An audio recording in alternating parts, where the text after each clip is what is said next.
Belajar hairstyling rambut. Sekarang para makeup artist dituntut juga harus bisa hairstyling loh guys. Apalagi kalau pas ada prewedding keluar kota atau keluar negeri, pasti bakal ngeringanin biaya karena nggak harus 2 orang yang pergi. Jadi sekarang aku mau cerita ke kalian gimana pengalaman aku belajar hairstyling rambut sebagai seorang makeup artist. Untuk modelnya sekarang aku mau bikin hairstylingnya diangkat dengan agak sedikit ada kepang di pinggir. Kalau mau nge-styling rambut, biasanya tuh rambutnya harus dikrimper dulu supaya ada volume dan sedikit mengembang. Alat buat ngekrimpernya tuh seperti catokan biasa, tapi dia sedikit ada bergelombang. Dan cara pakainya gitu, cuma ditekan-tekan aja, nanti otomatis bakal bikin rambut kita tuh lebih bervolume. Nah, step selanjutnya setelah rambutnya dikrimper, ini kita harus bikin rambutnya bergelombang dengan menggunakan catok spiral. Jadi sekarang aku lagi belajar nge-curly rambut.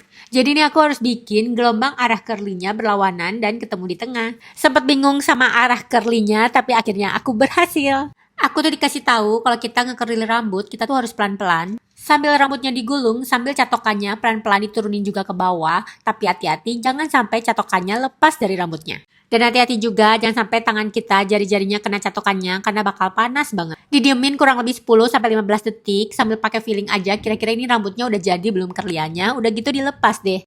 Oh iya, jangan lupa ujung rambutnya juga dimasukin ke curlyannya biar nanti pas dilepas kesannya lebih rapi. Bagian penting dari belajar rambut juga kita harus tahu cara ngeparting rambut. Jadi biasanya rambut itu diparting dengan menggunakan ujung sisir sasak dan cara ngepartingnya tuh kita harus lurus dari ujung ke ujung kepala. Untuk model rambut kali ini partingnya jadi 3 bagian ya. Biasanya tuh kalau kita ngeparting kita akan kerjain bagian belakang dulu, lalu udah beres bagian belakang baru bagian samping kanan dan bagian samping kiri. Karena aku baru belajar untuk sampai tahap curly semua kepala ini aku butuh waktu 2 jam. Katanya kalau yang udah expert cuma butuh waktu sekitar 40 menit. Beres ngekeri rambut, sekarang aku belajar nyasak rambut. Pertama-tama rambutnya diangkat, di hairspray dulu, baru disasak dengan menggunakan sisir sasak. Menyasak rambut tuh itu kita kayak ngedorong rambutnya buat turun ke bawah biar jadi sebuah gundukan.